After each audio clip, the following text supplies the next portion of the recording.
Hello and welcome to this short course on the Reckon APS Practice Management Year End, in particular New Year creation. My name is Tanya and I will take you through the following items in the course today. At the end of this session you'll be able to create a new year for WIP and debtors transactions, understand the impact holidays on timesheets and budgets. There are four main steps for setting up a new year. The first step, we recommend that you have a current backup of your Reckon APS database. You may need support from your IT administrator to ensure this step is completed. Once a new year has been set up and saved, there is no undo process.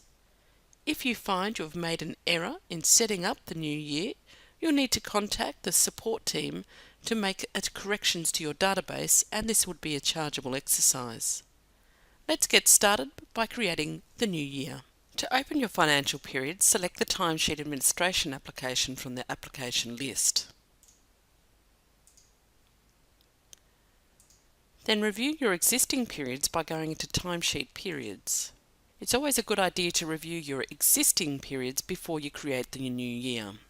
You can do this by selecting the View of the Debtors Periods by the Det, Holes and WIP buttons at the top, or selecting the View options. If we look at the debtors periods, you can see in this database each month starts on the first day of the month and ends on the last day of the month. You may have a different year end to this one, that is fine, but the period itself for debtors is the first day of the month and the last day of the month. That is a typical debtors setup. If we look at the WIP periods, you will see that the WIP periods are aligning exactly to the debtors periods, i.e. each month starts on the first day of the month and the end of the month is the last day of the month. If it ends midweek, as this one does in October on Monday, then the first day of the month is Tuesday and each week for WIP ends on a Sunday, unless of course it's the last day of the month. You'll also notice that there is the ability for you to enter public holidays. In this database we can see that the year is still active. This database has not yet utilised staff budgets. As soon as staff budgets are entered, the status of this field will change to completed, or it will need to be changed to completed before you can do your budgets. In this example, Labor Day is on a Sydney regional holiday. So when we looked at the week for that, it hasn't changed the standard hours because it's a regional holiday.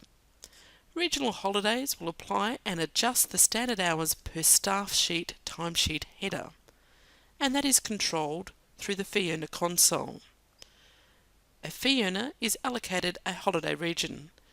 If they are allocated the Sydney region, then they will have 0 time expected to be done on the 2nd of October for the Labor Day holiday.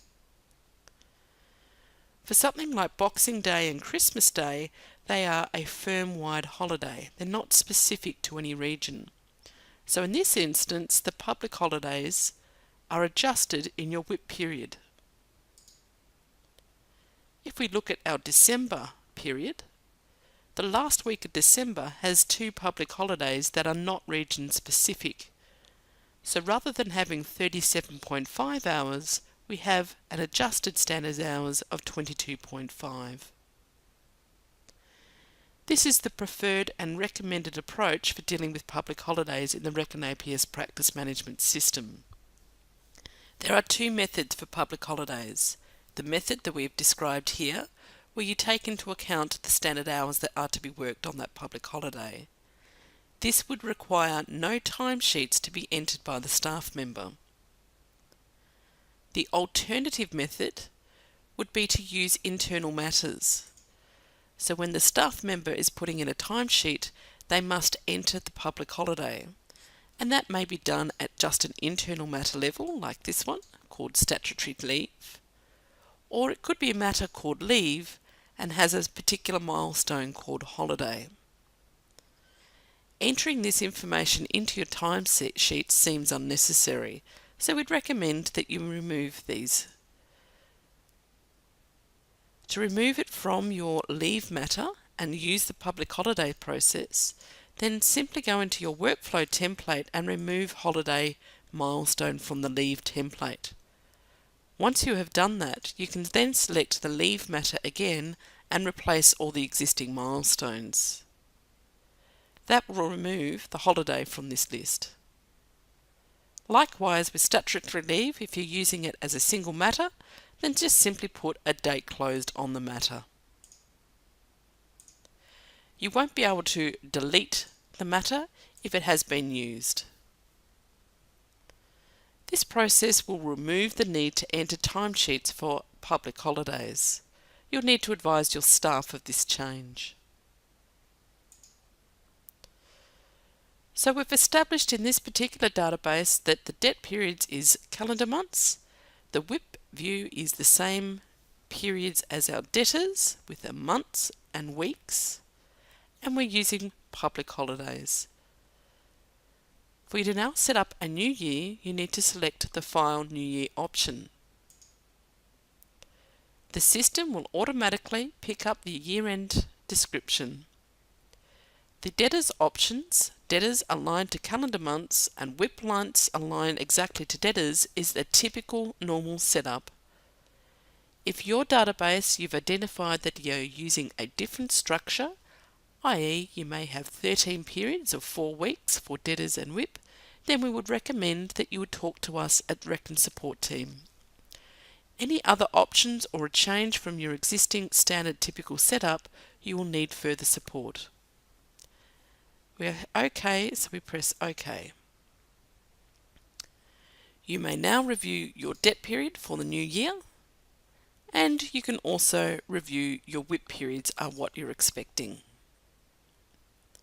Once that is done, you are now ready to put in the public holidays for the year. Simply right-click and enter New Holiday. For non-specific region holidays like Christmas Day, you just leave the region blank. The number of standard hours to be worked on this holiday is 0. Repeat and go through and put in all the public holidays for the selected financial year. For regional based holidays, put the region in.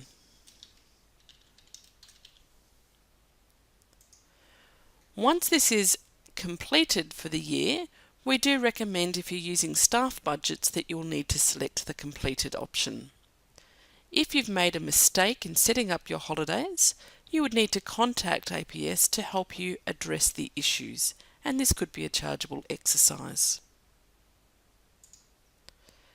Once we've finished that, you will then get the opportunity to save the changes.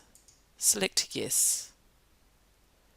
You now have a new financial year which will allow you to do your debtors rollover into the next period. In my case, when I come to June, I will have July period available and ready for me to roll into. You may also consider adding additional financial years. If you're using Workflow, for example, and you want to roll matters during the year, then you may want to ensure that you have your next financial period available to do workflow reporting for capacity planning in the future. So let's review what we've done to set up the new periods. 1. We made sure we had the database backup. Step 2. We reviewed the WIP and debtors periods of the existing year before creating a new year. We entered the holidays into the new year, and we saved the year and changed the status to completed. Our final learning outcomes has been that we have set up the new financial year for WIP and debtors, and we've understood the impact holidays have on staff timesheets and budgets. On behalf of the Reckon Training Academy, I thank you for your time today, and if you need further support, please contact us on the numbers on your screen below. Thank you.